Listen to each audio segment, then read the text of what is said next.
You spent 15 years of a life sentence for a crime that you never committed. So it's a very powerful story there. Obviously I was kind of just, aye, how you doing boys, high-fiving people, I'm sound all that, alright, brand new and all that. Broke inside, absolutely broke, snapped. And I'm like, aye, brand new, blah blah, and door shut, never slept that night, just great. Violence is celebrated in prison, drug taking celebrated, anti-authority behaviour celebrated. All the things that are kind of frowned upon in society is what's celebrated inside. See, anybody who takes party drugs or stuff like that, they're trying to enhance their experience. Whereas when you're in prison, you take drugs to decrease your experience because you don't want to experience it.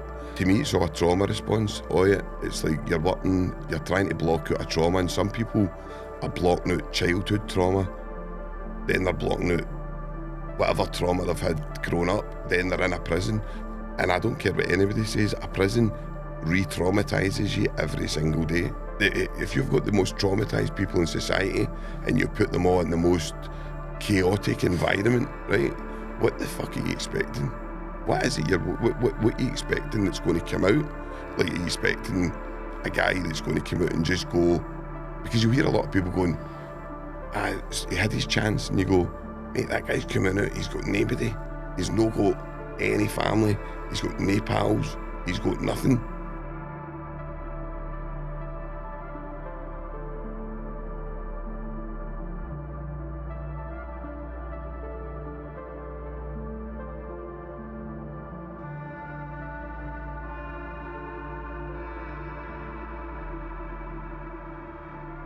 Inspirational Sean Toal, welcome to the show. How you doing, Jim?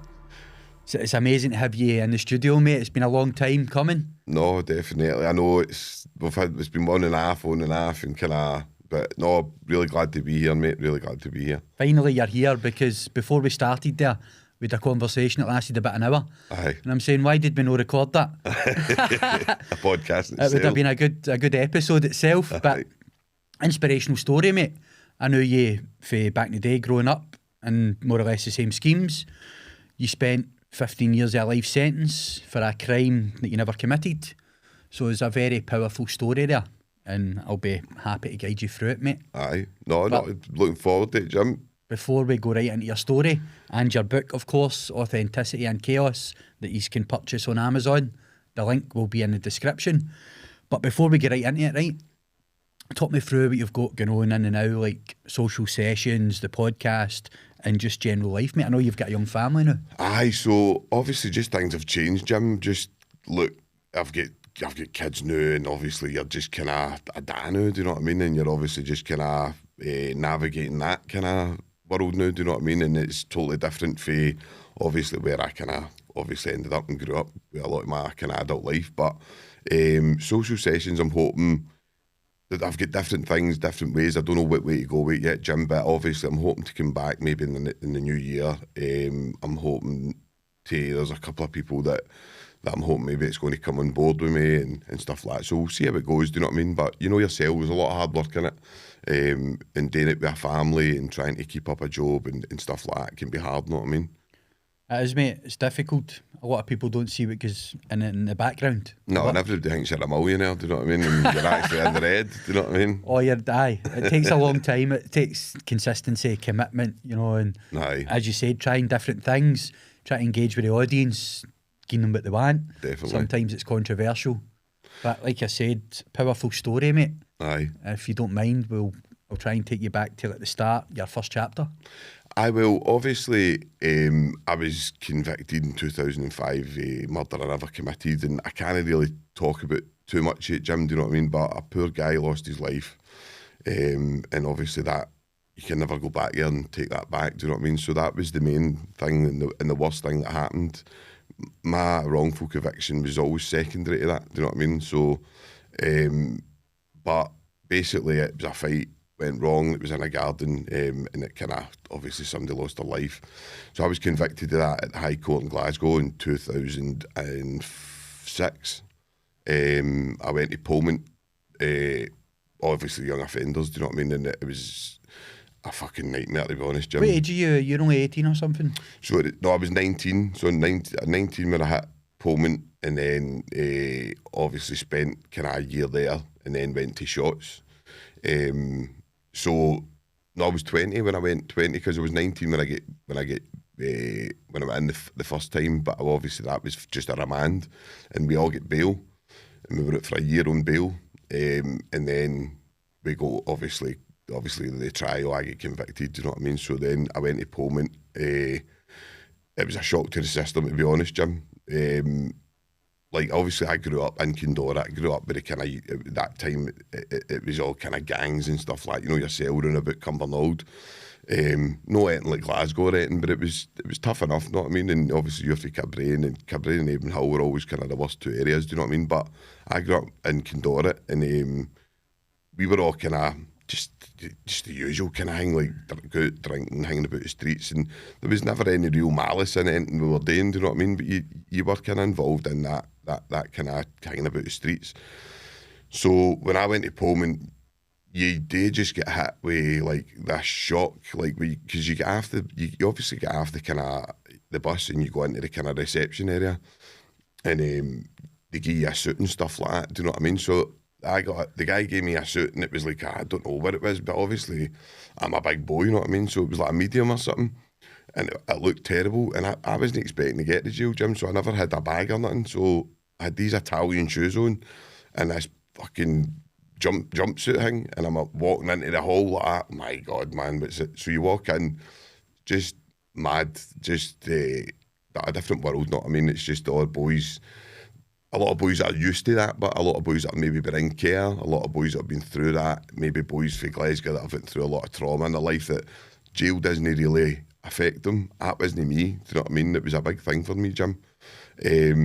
So, big bubble burst straight away. Especially at that young age, Sean. So, aye. Then you're having to take in the fact that you've got a life sentence. So was it 15 years? Aye, so sentence? Aye, 15. So it was a life sentence with 15-year tariff. And just a boy, but that's hard to take in that age, isn't it? How long did it take for that to sink in?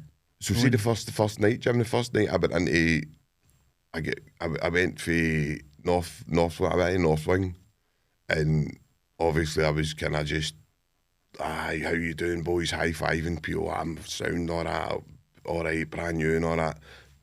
Broke inside, absolutely broke, snapped.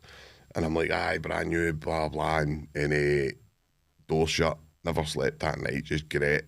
Fucking just going like, I can't do this, man. Like, just totally in my head going, how the fuck am I going to do this 15 years? It's near impossible. Just looking at it, there's so many emotions going on at that time. It's probably kind of hard to kind of single out how any are feeling, but I never slept, and I remember the door opening and just having to change and go back out and how you doing, boys? And it was just like as if that fucking 8 hours or whatever of me greeting never took place. Do you know what I mean? So you're just, as you said, and this goes right into the book as well. Aye. Authenticity and chaos, because did you just have to adapt to that chaos, to that environment, and be somebody else? Definitely, within like probably within kind of that short period of time you go in, you realise, and I'm probably I've always been quite good at adapting to things. Do you know what I mean, Jim? So see, when I went in, and I was always lucky that I knew people who could get people to look after me inside. So I was always lucky to have that. Do you know what I mean? Some boys don't have that, but I was kind of lucky that. I had a few pals who maybe cousins or whatever that were able to kind of make people like come and see. And it's such a big thing. See, when you're sitting in the jail and somebody just comes up and goes, how you doing? I'm so-and-so, and blah, blah, blah. And I know it means the world to you at that time, but you don't realise how much, because you then become that person later down the line. People are asking you, going to look out for, like, just Jim comes in, going to make sure Jim's all right. So then I become that person that's going in and making sure you just saying how you doing, and it just makes such a big difference, Jim, you know what I mean? Especially at that young age, because it can be terrifying. I go up for visits sometimes. Aye. Certain people that are in there that are a family member, and I just think, this is fucking unreal. Aye. Because you can feel it. Aye. And it's like, as you said it when we were driving up, how do they expect people to be authentic? definitely. in that system, in that environment, and the rules that are put in place. It's survival mode. I say this all the time, Jim. I flip. It's like a flip in societal norms, right? So like the normality outside is you wouldn't see somebody getting slashed, or you wouldn't see somebody getting stabbed, or you wouldn't see. These are things that you didn't really see, and if somebody did see it, a lot of the time you're running away from the incident. In the prison, it's kind of raw. You're there, you see it, you're sober. It's like it's quite daunting the first time you see like real violence happening. Do you know what I mean? But obviously, you become numb to that, and it just becomes second nature. So you have to, the norms flip. Do you know what I mean? And I always try and say that. It's like violence is celebrated in prison, drug taking celebrated, anti-authority behaviour celebrated. All the things that are kind of frowned upon in society is what's celebrated inside. Sorry, just hit that mic. It's just, so you need to adapt to that quickly or you won't survive. And I've seen guys that didn't make it through, that have ended up lost with drugs, lost with maybe killed themselves. Do you know what I mean? There's different issues that go on, Jim. Like I don't see anybody. I find it hard for anybody to say that it was an easy time like that. I know you get good times in prison, right, where you meet good boys and you'll get a laugh, and there's certain things, but 9 times out of 10, you're stuck, you're away from your family, you're in a alien environment that's toxic as fuck, there's loads of violence going on, there's a lot of drugs running about you, it's hellish, you know what I mean? It's see the people that call it holiday camps and all that, it really grinds on me, Jim, you know what I mean? But listen, people can say what they want, you know what I mean, and people who have different issues, but I don't see it that way. It was brutal for me, mate. I didn't enjoy 1 minute of it, to be honest. Aye, but I couldn't think anything worse, to be honest with you, mate, for myself. Because I like to be like a standout character, and so if I was to go in with this character, I would get picked on right away because it would be seen as a weakness. Do you know what I mean? Because some people actually think I'm gay, and I'm saying, well, hold on a minute here, and that's nothing against anybody that is. It's because of the way I act. It's like that feminine energy. Do you know what I mean? I love to put on a show, and I go on better with the birds. Right? I'm going to have to edit this bit, by the way. But it's just, so for me to totally flip that and try and act different, that would haunt me itself, because I'm a people's person. Do you know what I mean? So how could I develop into a character, somebody that could be violent, or, do you know, to protect myself? So no, everybody turns to violence. I mean, people will just, people will turn drugs, do you know what I mean, to kind of numb it out. But what you'll see is the drug of choice changing. Obviously, we grew up in the kind of late 2000s and that, and cocaine and ecstasy and stuff like that was kind of run about everywhere. And what you see is the boys who took all that kind of stuff, you'll go in, the drug of choice changes. So when I was first in, it was always Valium, hash, downers, stuff. I always try and explain it this way. See, anybody who takes party drugs or stuff like that, they're trying to enhance their experience. Whereas when you're in prison, you take drugs to decrease your experience because you don't want to experience it. So you'll end up taking like heroin, which is a painkiller. You'll take benzodiazepines, an anti-anxiety thing. Like, if you look at the drugs and what they do, they match the environment. Do you know what I'm talking about? You get people maybe now and again at Christmas that'll take Eckies or Colt, whatever. Do you know what I mean? Sometimes you'll get people, but the vast majority of prison drugs are like guys will be taking like antipsychotic medication, anything just to block it out. Now, to me, you're not enjoying yourself. You're doing that. You're no. It's an act. Do you know what I mean? And I'm not meaning that. Some people don't even know they're playing an act, if that makes sense. Definitely. Some people don't know that they're scared. Do you know what I mean? But their fear may be losing face, losing reputation, losing that kind of influence in the hall.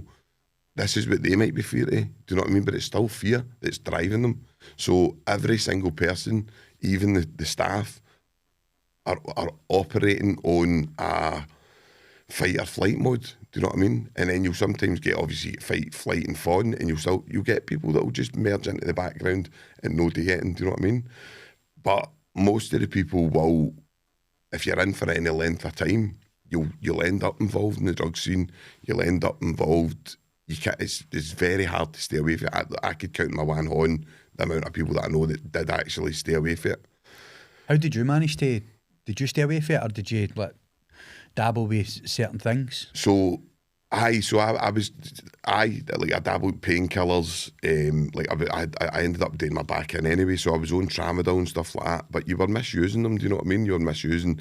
I was just lucky. I always said I'm not. If I don't take heroin, I'm winning kind of thing.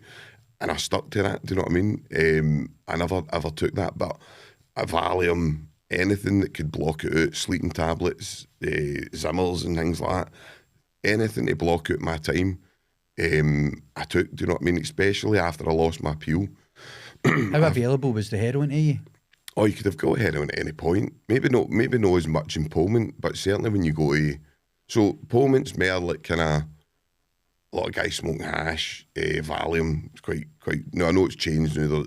It's all changed. It's a Tizalam and all that. Different drugs, spice and stuff.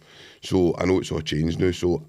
I'm only talking, I can only reference for when I was in there, like last time I was in close conditions was 2018 or something, Jim. Legal highs now, isn't it, mostly? Legal highs, people call it the T-Rexing and stuff like that, because people, like, honestly, they do mad things like a T-Rex, they look like a T-Rex and stuff like that. It's a shame, like, guys. Like the way they're walking and stuff like that, they end up... It's just the way, I don't know what that's in the drug, do you know what I mean? But whatever it is, it's kind of the way they walk. It's like they can't walk. It's like you ever seen them doing a keyhole? That kind of can't walk. It's a shame, and you can't really speak to them on it. And for what you see is you see them getting carted. They've got super strength, man. Like it's bonkers. It's definitely changed the way the prison operates. But I only got a short kind of stint to see it. Do you know what I mean? But I did see a few of my good pals kind of embroiled in that, and it's just all, to me, it's all a trauma response. It's like you're trying to block out a trauma, and some people are blocking out childhood trauma, then they're blocking out whatever trauma they've had growing up, then they're in a prison. And I don't care what anybody says, a prison re-traumatises you every single day. Every day you get re-traumatised. Every time you need to walk out and put that mask on, that's what's in the book. It's like every time you walk out, you're re-traumatising yourself. So it's like a trauma factory. You're creating more trauma on top of trauma. So when you get that guy and you're trying to help him, or you're trying to navigate, where did your trauma start? You're all over the place. So this is why it's so hard to pull people back to their authentic self, because they're that lost in whatever way it may be. Drugs, they may be lost in the kind of, I don't know, Jim, there's like loads of different things going on, do you know what I mean? You can imagine, do you know what I mean? There's like, but drugs are the main thing in prison. Drugs are king, do you know what I mean? I've seen people coming out and it's the system they're lost in, the prison system, like they've been in there that long, that word again, institutionalised. They say, is it 5 years? After 5 years? I think it's 7, Jim. Is it 7? And then they come out and they can't adapt back to reality. It's such, and I've seen it with people, and they've still got that edginess about them. I've had people sitting in that chair saying that it took them years and years and years. Like they would hear a car going by, anything, they're at the window. Definitely. Or somebody's at the door, who's that? When I first got out, man, I don't even know how my missus put up with me and my man. That like it's some of the I remember just coming out and there was a Range Rover parked outside my house for like, I don't know, 2 or 3 days, and I remember I was like, Fiona, that Range Rover's been parked out there and for a few days and all that, and she kind of let it go, right, and then the third day or whatever I went, that Range Rover's dead. She went, who do you think you are that people are fucking parked up outside a Range Rover to fucking watch you? It's a mind. And it seems she said it kind of clicked, because I'm a fucking nobody in that world, do you know what I mean? And I'm like, fuck it. You just look at it and you go, but it's the way the mind goes, isn't it? bro. You're always on edge. Totally. But see your time in Pullman then, how long were you in Pullman for? So I was in Pullman for just about a year. About a year I was in Pullman. Did you ever see any violence in there? Because I know the young team have always got something to prove. I know that, like, I definitely, that was the first time I seen kind of real violence, was when a boy get slashed at a pool table, and it was the first I remember. I remember just being like it was a shock. I'd never seen it like it. I'd never seen anything like that brutal in front of you, kind of thing. It happened dead fast. A lot of people tell me. So it was just there in a blink of an eye. Obviously, it was two boys that had problems with each other. Do you know what I mean? And the boy was kind of leaning near the pool table, and the boy slashed him, and you could see his teeth and everything. Do you know what I mean? It was horrible. And but I remember looking at it, and I remember just looking about, and I was like, everybody. There was people laughing. There was people. This is how desensitised people have become. The prison officers were just trying to get people behind their door. They were that used to it as well. It was nothing, but to me, I was like, what the fuck? Like, that was like day 2 or something of being in there. So it was like, I was like, that's so you do realise you need to harden up, do you know what I mean? And I was lucky enough that I went through the prison system and I met a lot of cracking guys, man. There's so many good boys in the jail, so many misunderstood people in the jail. But I was lucky enough I was well liked, Jim. No for being violent, no for being. I was just well liked. Do you know what I mean? Could play football. I was just quite well liked. I had a few guys that showed me the ropes, looked after he showed us the ropes. So I was lucky in all aspects. Do you know what I mean? That's quite good, because, as you said, not a lot of people get that. No, and that's how they can end up getting into a dark place, getting addicted to the drugs, and then it just escalates for there, and it's a downward spiral, innit? Well, you get the wee guy, like, maybe Cumbernaulds, no, right? I mean, Cumbernaulds, you get a few boys in there who are well respected and stuff, right? But you take somebody from a wee village, I'm trying to think, just Banknock, right, for talking's sake, right? The local hard man in Banknock, everybody's terrified him. Does something, boom, ends up in shots. Now, everything's flipped now on this guy, because he's a nothing now, and he's got to accept he's a nothing, or he's got to fight. Do you know what I mean? So it flips on you, and you see people can't handle it. So what they do is you turn to drugs. I've actually seen guys saying things like, wait till I get a cut of Valley and I'm doing him. And I remember one of my pals going, what did you just say there? And he went, wait till I get a cut of Valley and I'm doing him. And he went, what get to fuck? He actually says to him, but I can't believe you're even saying that. So this is the way that the prison is. It's people are building up the courage to do these things. You've obviously got people who are violent, and you'll get people who can be violent in a heartbeat. But obviously you know how trauma works. Do you know what I mean? There's complex trauma, and people react differently to trauma. Do you know what I mean? You'll get people who will fight all their days, and that's it. That's who they become. So they become violent, and trying to tell them that violence isn't the way. How do you tell somebody that's what it's worked for all their days? Look, stop being like that. How? But do you know what I mean? Like, their dads taught them how to be violent. Their uncles have taught them how to be violent. They've been violent on the streets, and then they walk into a jail and they go, right, stop being violent. And they're like, aye, so do you know what I mean? So they know, isn't it? Aye, especially in there, you need to be probably even more. Do you know what I mean?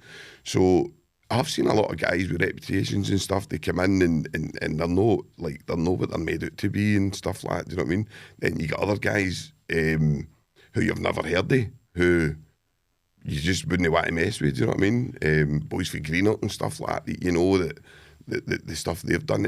It's not quite what it seems. Do you know what I mean? The jails, it's like a micro kind of subculture that you need to really live in to get it. Do you know what I mean? You can't. Exactly. I'll never understand it unless I'm in there. Aye. But you said there's a lot of misunderstood people in there. But aye. I've heard stories of people that are highly intelligent. Aye. And maybe something's happened through drink or drugs or blackouts or something like that. Aye. And they don't belong there. You know what I mean? Definitely, bro. Like, look at, like, and I'll give him a wee shout out, like, Big 5-0, like, one of the cleverest boys, one of the most talented boys I know. Chris McPherson, another boy who's on social sessions with me, does Tin Pail TV. Brilliant, like, so very operating at such a high intelligence, but for years didn't know how to maybe put that into action. And now you see when they're given that way how they flourish. Do you know what I mean? Now you get guys that go into prison who have maybe got ADHD, dyslexia, maybe even autism, stuff like that, right? Who undiagnosed, don't know how to deal with that either. So you end up with somebody who is maybe got an unruly way about them, and they're just a nightmare for the staff, nightmare for MD, and causing trouble for no reason. But it's because they've got a condition. And obviously things are getting better. I would like to think, Jim, with diagnosis and stuff like that. But you see quite a lot, mate. Like, especially, but in Pullman, it was all about survival for me. In Pullman, I just needed to learn how to survive. To be honest, in Pullman, I just needed to learn a lot of stuff. So, see, nearing the end of time in Pullman, aye. What prison did you go to then? Shots.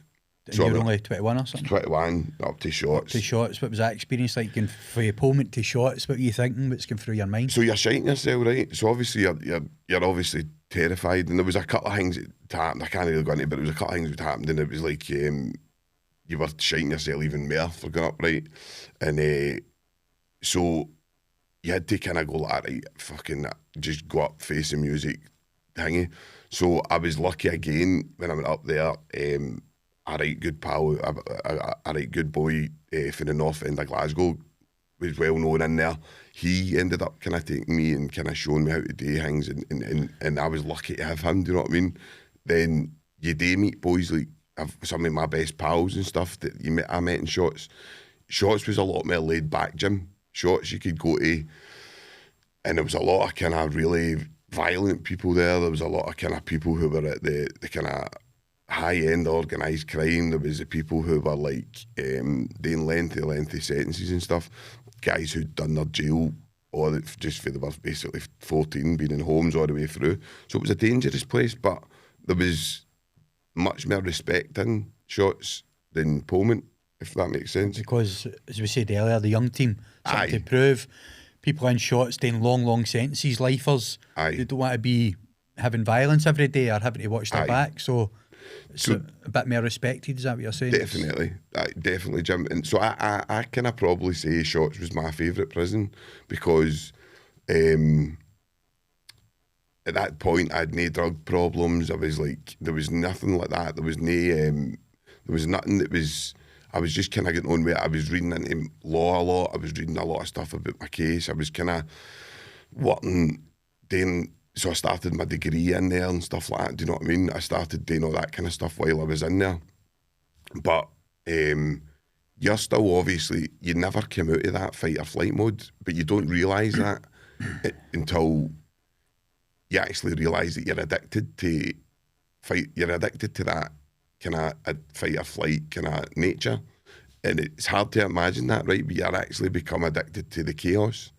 It's weird, right? I can't explain it, but I try and explain it as well as I can in my book. Do you know what I mean? Because it's obviously lengthy and you need to, but you're operating at a high level of kind of your blood, adrenaline constantly. You've got that kind of hangy, so it's hard to chill out. So that's where when somebody says to you, do you want a cup of Valium? You take a cup of Valium, it chills you right out, and it probably takes you back to a kind of normal, probably what Valium are supposed to be used for.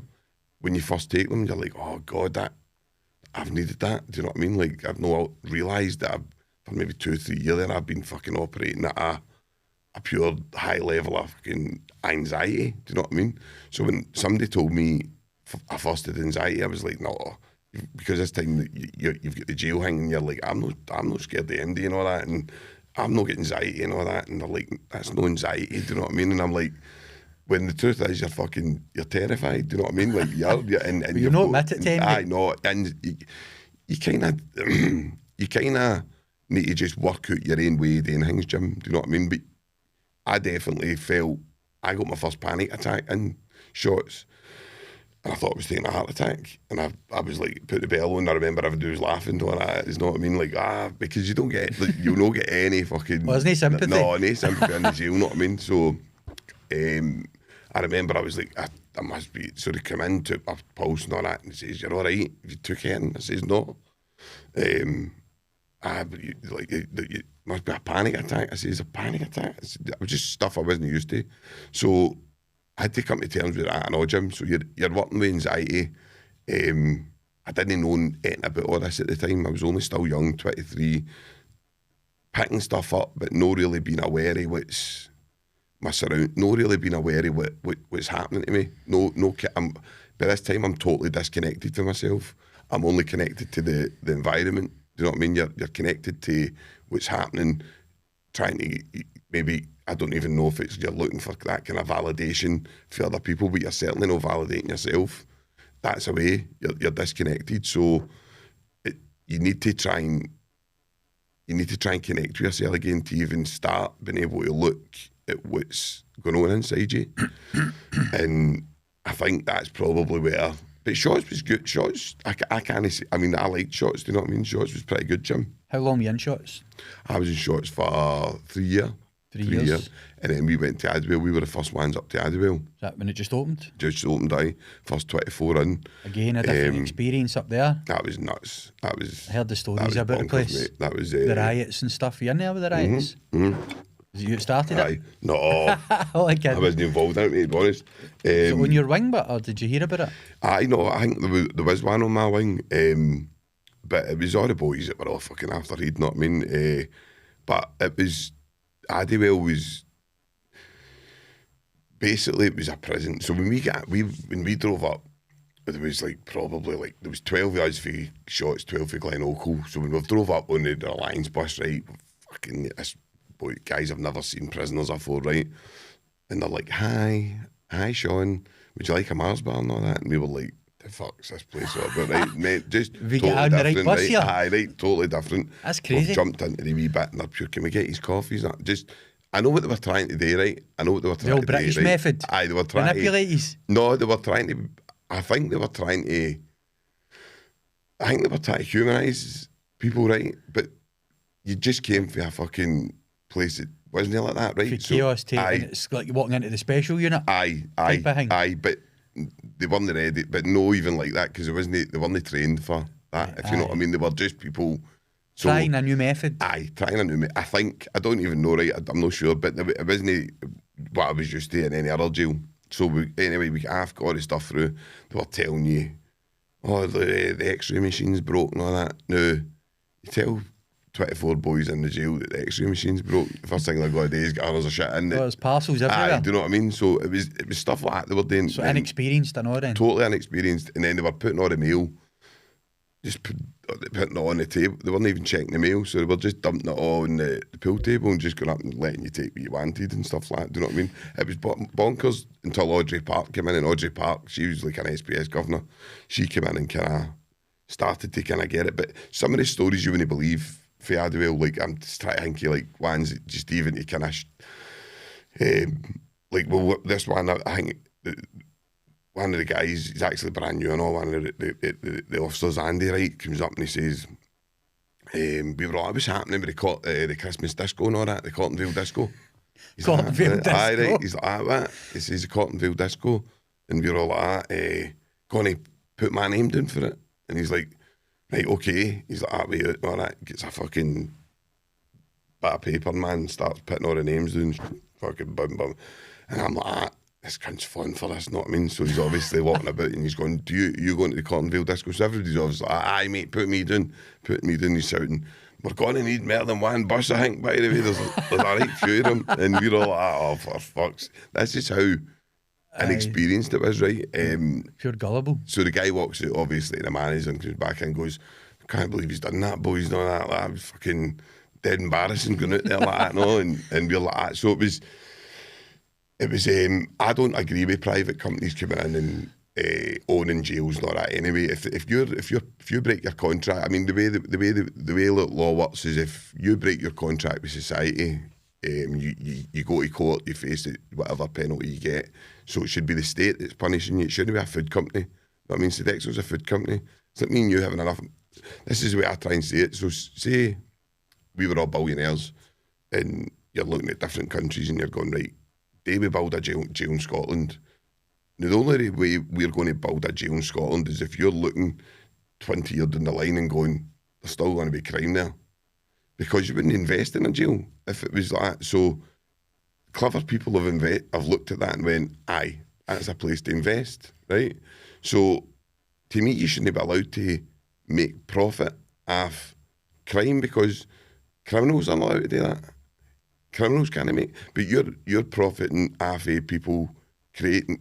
Do you know what I mean? So people are causing crime, getting to jail, you're profiting. How does that work? Do you know what I mean? So I don't agree with that. If the state punish you, the state should be putting you in the jail. It's private. A lot of private jails. Aye, private mix or something. And the prison officers have not even got the. They're no streetwise. They've not got the skills to be wide and stuff like that. One is good. No, some of them catch on, right? But it's not the same way as you go to shots of Berlin. Berlin, I've heard. Berlin's aye, but we'll get into that. But Berlin's, but it's weird. Berlin is probably the most progressive prison in Scotland, which is weird. I wanted to ask you actually about that. It's quite weird. But see, so you're still in Addiewell, right? Aye. How long were you in there for again? Oh, I was in Addiewell for a wee bit, probably about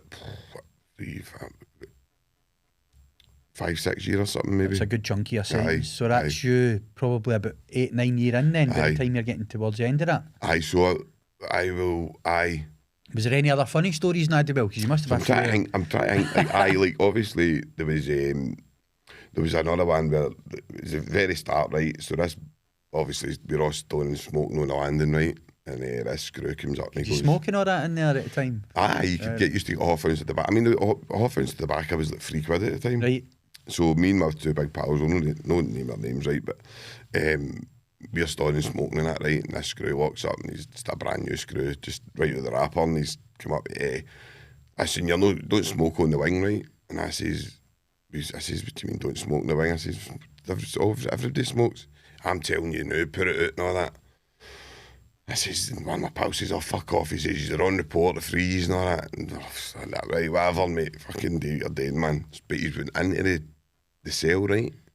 And so when you go into the cell, you need to do that. You need to kind of dub it so that we can't do what we've done, right? So you need to dub it so that you can't lock it, right? So outside, outside.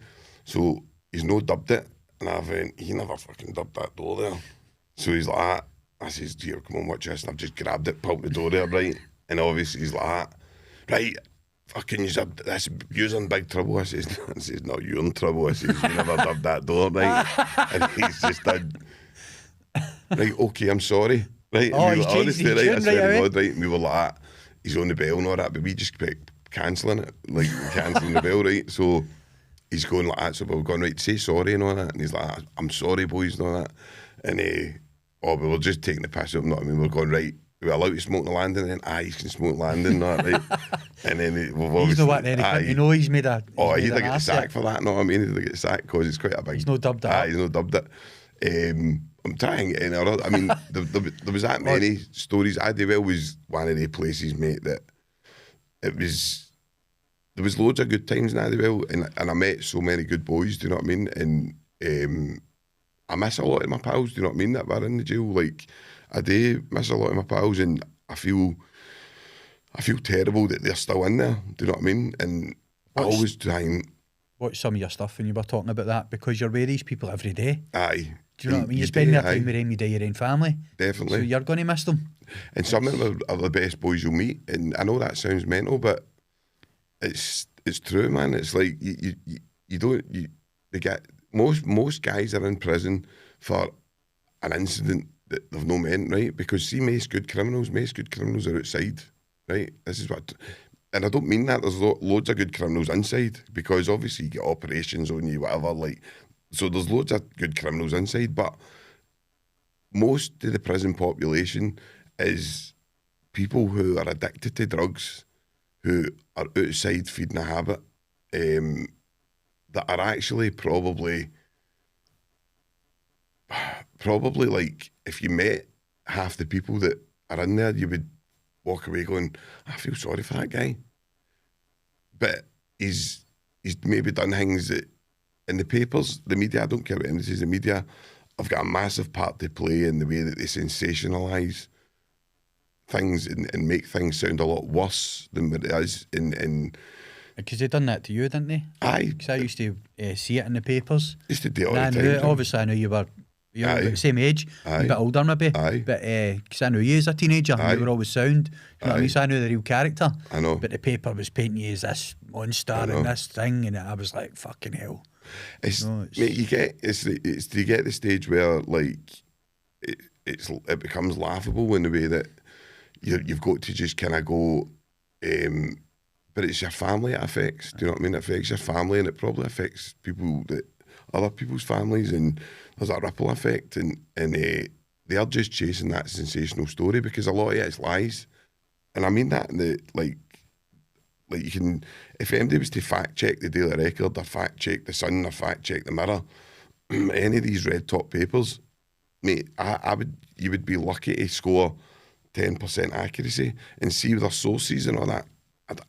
I'm not convinced. It's the same way the photos they put on an hour, making people look crazed, and innit? It's crazy. It's mad. And listen, there's loads of people in prison that have broke their contract with society, and they probably deserve to be in there. Do you know what I mean? Especially like you get groups of people that I would say that they deserve to be in there. Do you know what I mean? And they're probably better off in there.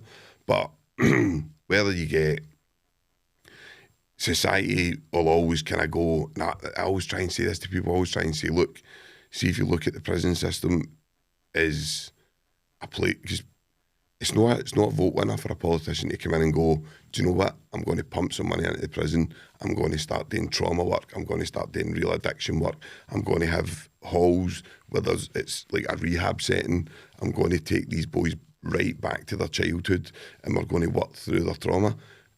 Unless you do that, you're going to have a massive, the massive kind of reoffending rates that you've got, the massive addiction problems you've got, the massive amount of deaths in prison you've got, the massive. It's no rocket science, Jim. If you've got the most traumatized people in society and you put them all in the most chaotic environment, right? What the fuck are you expecting? What is it? What are you expecting that's going to come out?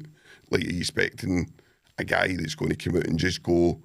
Because you hear a lot of people going, he had his chance, and you go, mate, that guy's coming out, he's got nobody, he's no got any family, he's got no pals, he's got nothing, and he's maybe anti-authority, so he's not went to see the social work, so he's not on a script, so he's got to now go and find a doctor, which is a nightmare, go and try and find a bank account, go and try and all this stuff. Now there is people out there that help, but a lot of people don't want the help. They see the help as authority, so they just it's dead hard. It's that anti-authority, as you said, and you said it earlier as well.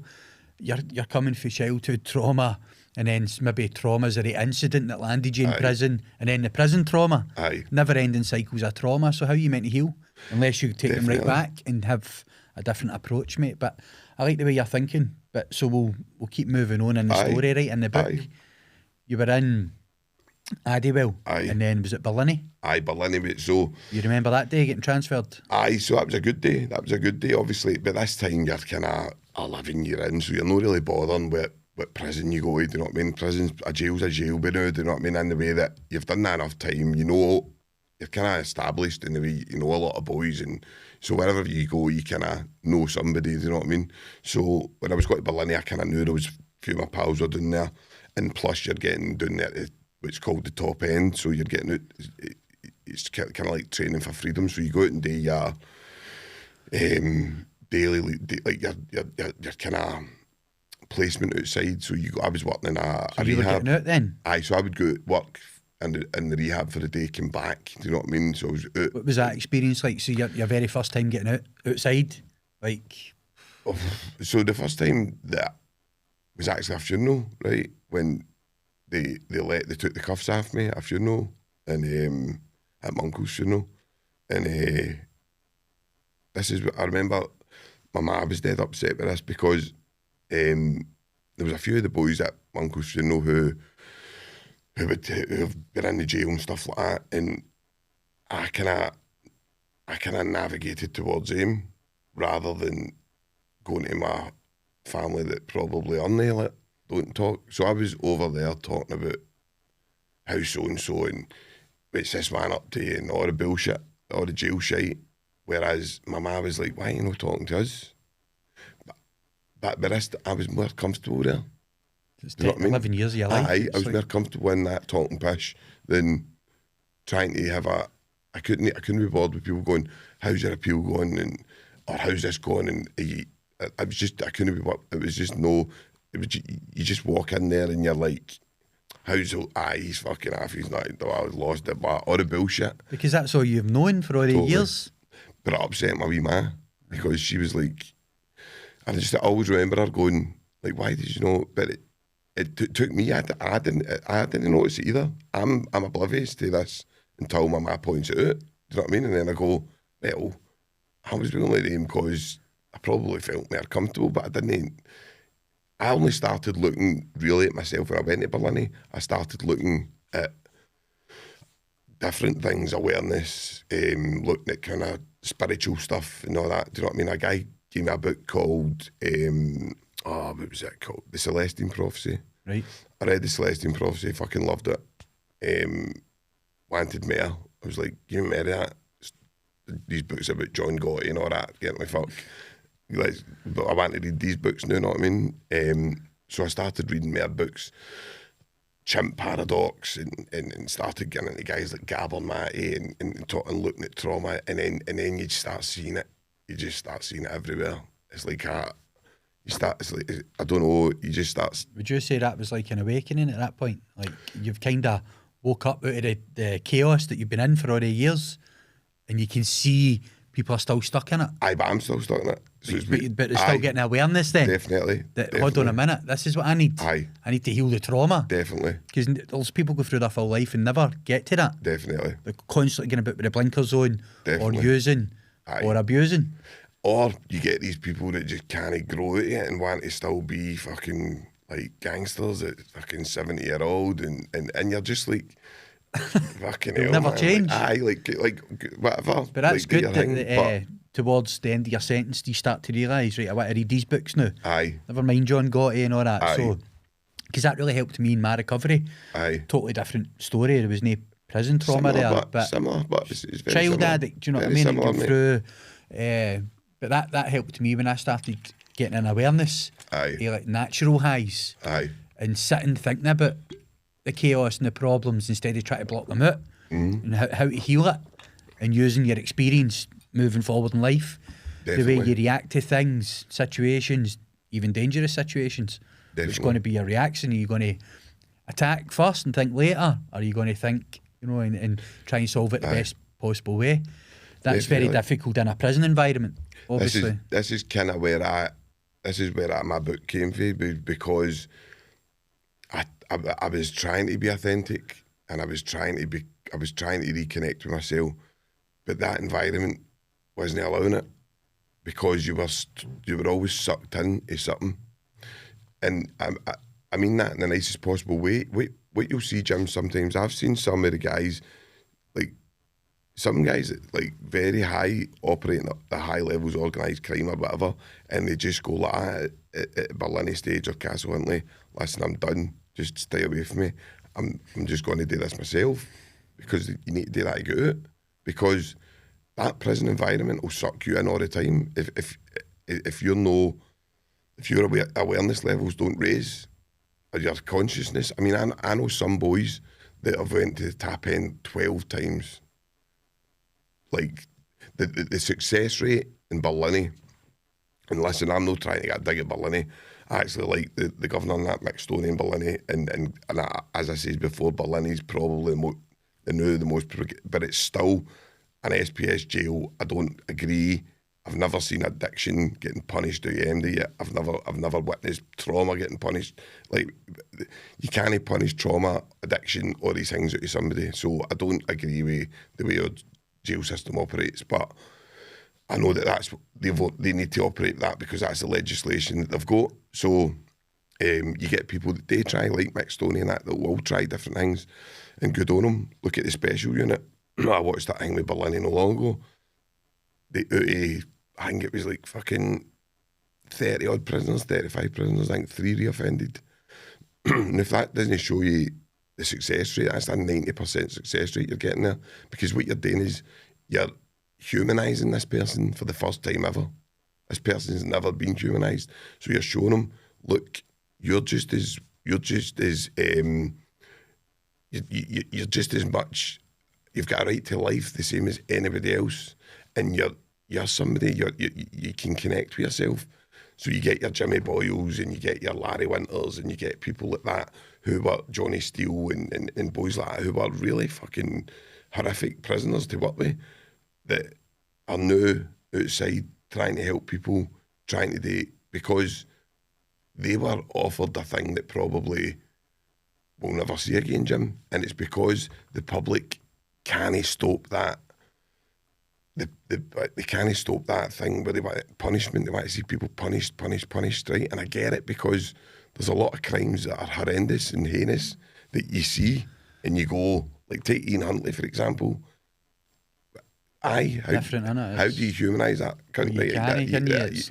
So you do see where people, but this is the stories that people see. So you very rarely see the normal, the 99% of prisoners that are in, you very rarely see their story. And I can assure you that most of the people's story is maybe parents that weren't ready to have a child, maybe adults that are addicted, bringing kids into the world, maybe guys who have been in jail or cell, and that's their mentality. They have not had that level of awareness. Most of these guys have got such deep-rooted childhood kind of foundation of anti-authority, like violence, tendencies to be like abusive or whatever, do you know what I mean? Like these are things that are ingrained in these people. So you need to take them back. You can't. When I had that awareness thing happening in Berlin, it was, and I could see it. I could see it all. I could see it, and it was dead hard for me to, because I could see it in myself, and I was hating myself. I was going, why am I not fucking doing this? I know that that's the better option. Why am I choosing that option again? Why am I going down that crappy road when I can go down this road? So it becomes harder, probably, Jim. But at least the awareness is there. Aye. You know now there's another option. Definitely. Whereas before, a lot of people, they don't see that option. It's just a one-way street for them, isn't it? Into chaos. Most guys, Jim, aren't most of that. I've seen most them. Guys. I know many characters. You've probably had a few on here, do you know what I mean? Oh, definitely. You get, you know yourself, I've had a few of the guys on social sessions, but again, lovely people, like cracking guys, you know what I mean? I laugh not, but they're not willing to, maybe not willing, I don't know if it's willing, but to have that hard look at themselves and actually look at their behaviours and go, is this serving me well? No, because it's a selfish act. That when you start on your personal journey, you need to connect with yourself again, because you've disconnected for so long to survive.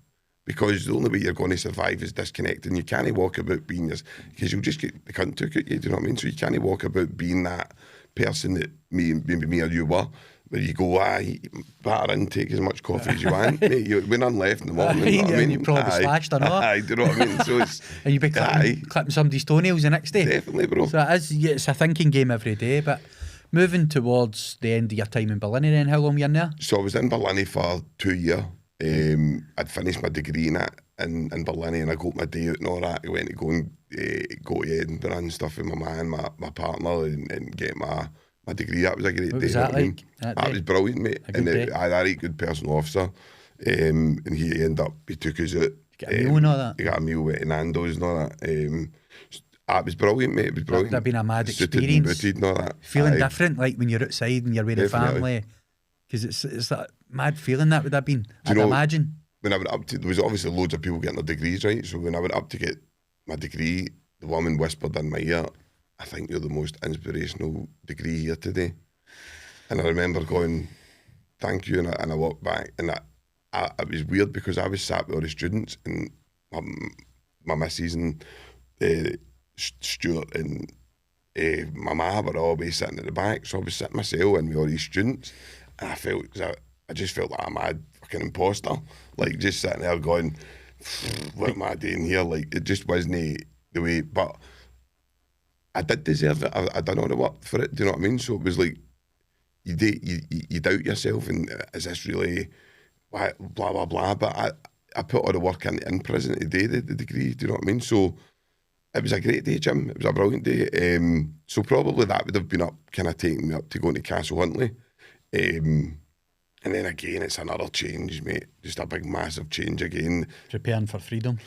Aye, so Castle Huntly's, I don't even know how to explain Castle Huntly. Castle Huntly's like a power dynamic shift. So everybody up there's got something to lose because you can get downgraded. Now, it's the same in Berlin, right? But it's power dynamic shift in Berlin as well, but no to the same extent as Castle Huntly. Right at the line of getting out for the castle, you're preparing for freedom. Aye. But if something goes wrong, Aye. you could get called back. And you get a lot, you get a lot of officers again, you get a lot of people up there that are wanting to help you, but you also get a lot of people who have got that. I mean, there's guys up there that still, you have that argument where I would just give his bread and water. And you're like, well, if you give somebody bread and water and you lock them in a cell for fucking 7 years, then you let them out, what are you expecting? Slopping out, no. Do you know what I mean? I slopped it when I was in Pullman, do you know what I mean? That must have been horrific. I ask people that. I don't know how they... That was nice. It was even worse when you're sharing a cell with somebody. Somebody's doing a shite in the corner and in a pot, do you know what I mean? And you can obviously imagine, do you know what I mean? It's heard many stories, even for like some of the old school people that I've spoke to. I've not had on the show everybody tries to keep it in, everybody tries to hold it in. To go to the toilet. Because you're not wanting to do it. I don't even like sharing cubicles with people. I know. Never mind, using a pot in front of somebody, but there you go. But so you're preparing for freedom then, right? Aye. You went for the day out, family day out, degree. Talk me through the day you actually did get released in.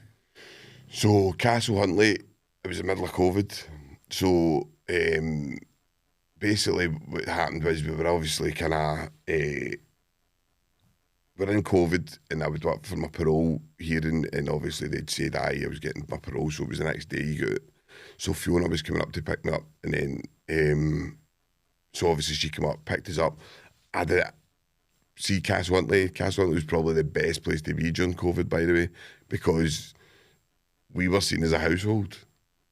So we were allowed to go out walks and all that. And Castle Huntly's beautiful, like the setting. So we were allowed to go out walks, playing football, going to the gym and all that. I think we were the only gym that was open in Scotland, to be honest. Eventually they did stop it, but again, newspapers, know what I mean? Like fucking. But when Fiona picked me up, I'd already had some home leaves, Jim, right? So my first home leaves was amazing, but it's like home leaves aren't real, and I mean that in the way, like when you're good at you're going to maybe the pictures every night, you're going to like the zoos, you're going to like so Fiona was like taking all the time off, and then it's like a whirlwind, going to Christmas markets and so doing everything, but it's no real life. So when I go out into real life and it's up to a bank to go and sign on this, and it's different. It's no long time, mate, innit? And the world's totally different then. Totally different. Aye, totally different. That's crazy. Do you remember the date? No, it was July 2020, but right. July 2020. It was scorching. I remember I came out, and then it was just weird. Obviously, coming into COVID, that was me. Just I had my freedom in Castle Huntly, and I did when I was out. Probably serving me in it. Probably was a good thing, to be honest. It's crazy, innit? That's another mad synchronicity. How you can Carol be locked up for all that time, right? 15 years, and you get out, and there's a lockdown. I know. What's the chances? Which would help you. Which has helped me. Do you know what I mean? Because obviously that allowed me to adapt a bit better. Adapt, do you know what I mean? So. I know, so it's amazing. But I remember, like, I went down to my ma's And obviously the doctor was medicating me, right? So I was on diazepam and stuff like that, and I was like a walking zombie, right? And it was like at the start when I first just got out, and I walked into my ma's, and I was like, obviously, when I say I was medicated, but my ma had never really seen me like that. So she's like, why is he slurring these words? And so she was dead upset, like she's like, oh, I've got a fucking Shelley, a boy out here, like that's the way. So I remember we were all greeting in the kitchen, and we were all like, we'll get through this, we'll get it back, and we'll get the life back. And there was many times, Jim, I thought I wouldn't get my life back. I was just like, Danny, I don't know what to do here. Like, I don't know where I fit in. I don't know where. There was so many times where you just, if I didn't have the support network that I had, I would have failed. Do you know what I mean? 1,000,000% I'd have failed. So I try and explain this to MD. It's kind of watching so many guys out there that don't have support networks. They don't have the people that I had. That they're no lucky the way I was. People that's going to run about and do everything for you, take you up to banks, take you here, take you there. I was so lucky. Plus, I'd made a few good pals for the kind of recovery cafe in Berlin, so I was able to kind of engage with services and stuff. So I started volunteering in that with different things and getting myself involved with things. So I'm one of the lucky ones, Jim. Do you know what I mean? And I see that now. As much as what happened to me was all wrong, what happened to me after, I can't fault, because I'm so lucky to be here, and I'm just lucky that I've got what I've got now. Do you know what I mean? I can't be any more grateful.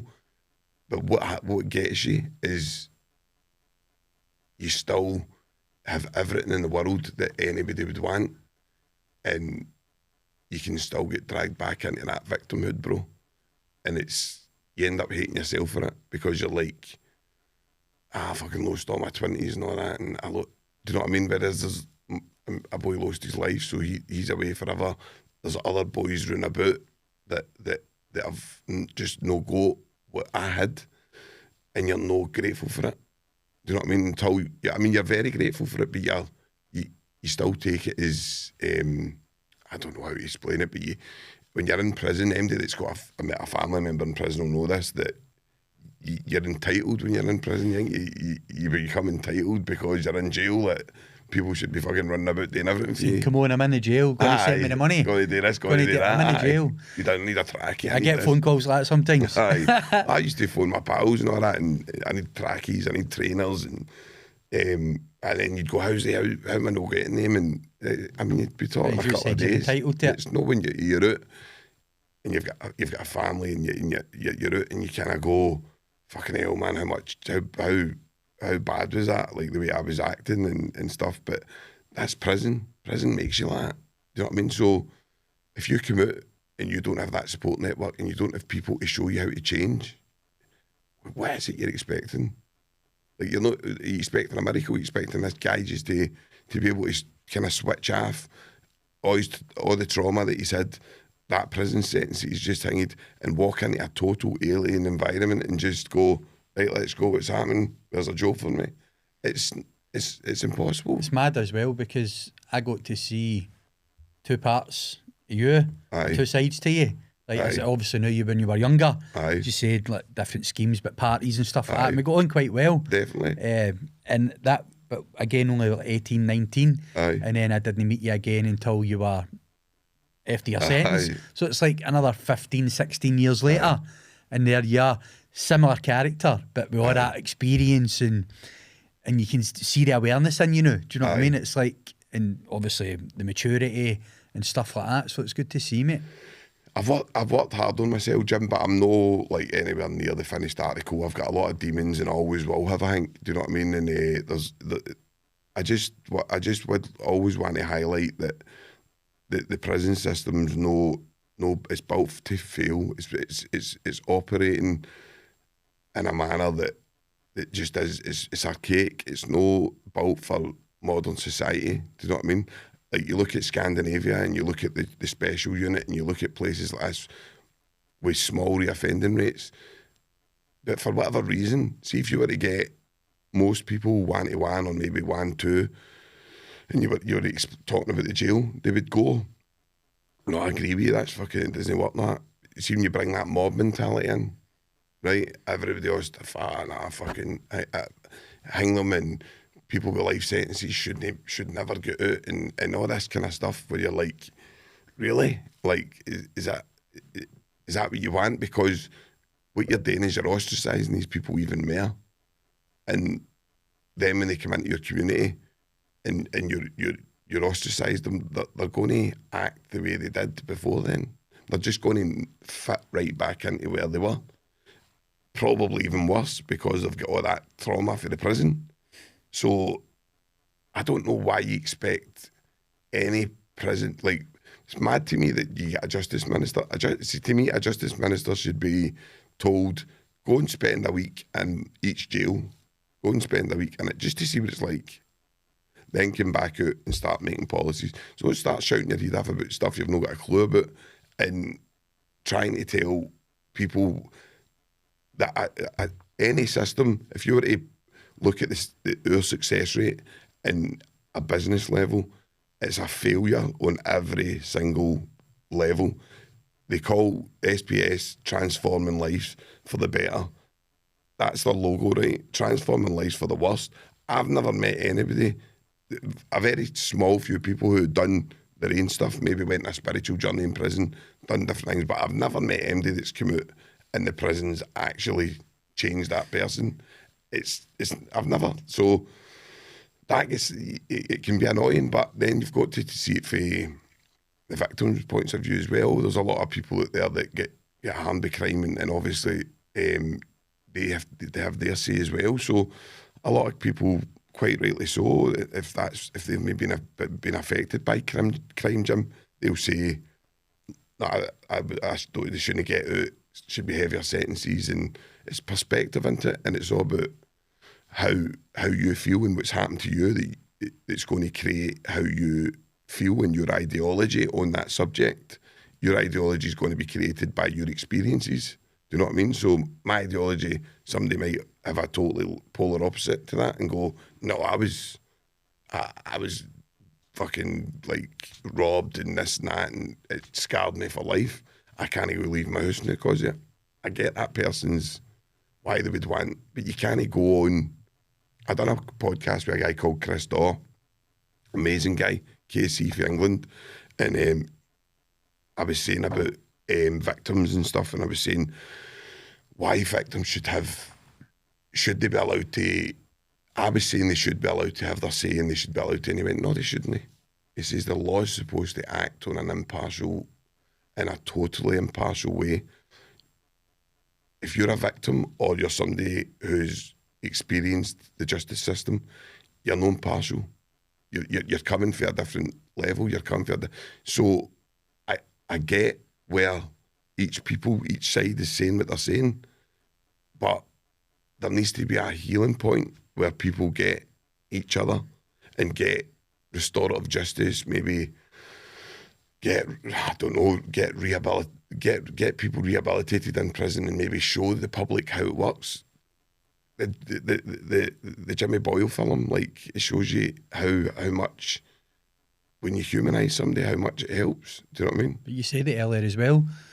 I don't think people, even like myself, will ever understand unless you actually spend time in that environment. Aye. It's the same as anything. But Definitely. It's a mad thing, mate. But there was an episode on, it was a podcast, Inside Bellini. Aye. The first podcast, Inside Bellini. Aye, Inside Bellini, and aye. it was yourself, and I'm sure Div was the host. We Div, aye. And he said something to you. He said that podcast that he was doing was inspired by yourself, Social Sessions. Aye. Well, this is also inspired by you. No, I don't. Listen, because when I seen you starting up aye. Social Sessions, and I watched you, and because I was terrified Aye. to get myself. I'd done wee things Aye. with Macabre Crusades, and getting myself in front of the camera, learning how to talk, things like that. No caring what people think of you, Aye. but to take it to the next level. I know. And then when I seen you doing it, that inspired me, mate. Aye. So thanks for that, Sean. Well, you're fleeing now. You're beating me. You're on subscribers now. We're not in competition, no, not remember? At all, not at all, but mate. it's mad because a lot of people, they think that you're in competition with her, you know, and we spoke about that on the phone. And you need to really collaborate with people in this business because it's hard. It is really difficult. And you need to do it for the right reasons. Aye. Compete with yourself. As I said, I was terrified. Absolutely terrified before I came here. And shout out to Cam, does all the work behind the scenes. As soon as I seen this studio and I sat down, I knew right away it's got number 111 on the door. Aye. I'm on a spiritual path now. Aye. And you said it earlier as well, you don't believe in coincidences, it's synchronicities. Definitely. And when we were walking up to the studio, we met a former guest that you had on recently. And you went, I can't believe that. And then you says, in fact, you know, I don't believe in coincidences. But mate, it's you inspired me to start this, and it's never going to stop. You know, I'm in this for life, but it's just navigating. You're a natural, man. You're a natural, and your message is good. You come for the right reasons, Jim. And listen, as you say, if we're talking about competing, you can't compete with Joe Rogan and Diary CEO and all that. But you never know. Like maybe one day we'll both be up there. It's one of these things where. It takes time, and I'll always kind of support you, Jim. I think what you're doing is great, mate. And listen, I think the West of Scotland, we can be harsh to each other for whatever reason. Do you know what I mean? I think whether it be a wee bit of resentment, whether it be we all get it. Do you know what I mean? But I think we should support each other more.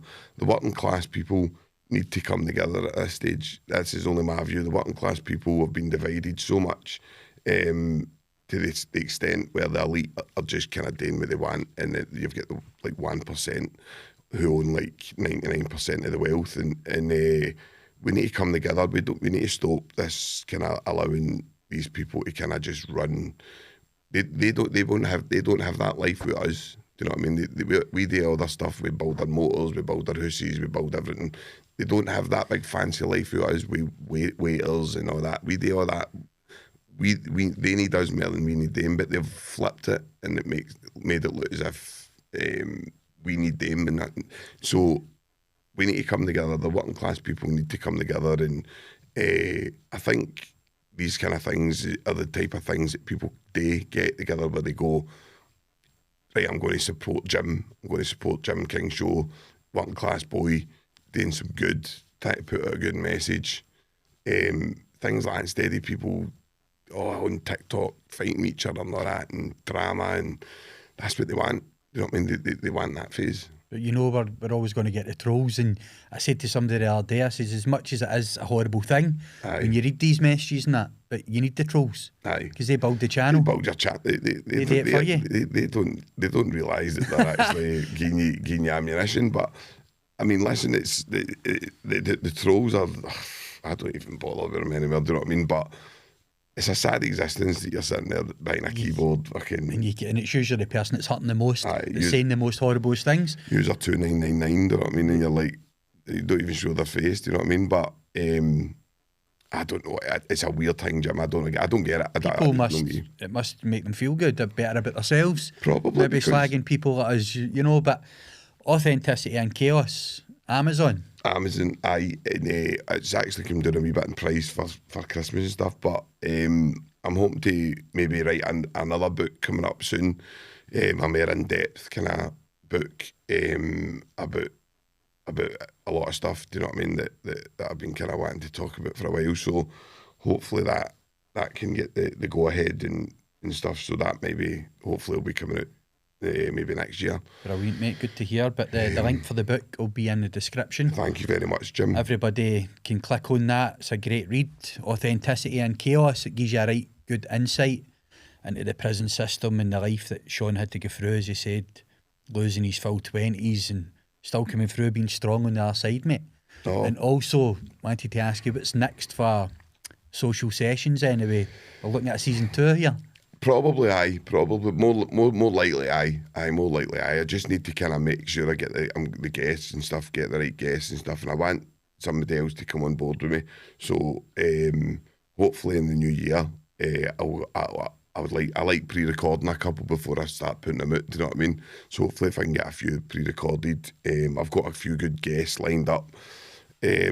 So hopefully, do you know what I mean? I'd love, if season 2 comes out, it'll be great. And if I can get the people that I want involved, it'll be really good. I think it could be quite powerful. But thanks for having me, Jim. I can't thank you enough. And anybody that kind of likes me, please subscribe to Jim's channel as well, because he's doing some great stuff. And I really do hope you go from strength to strength, Jim.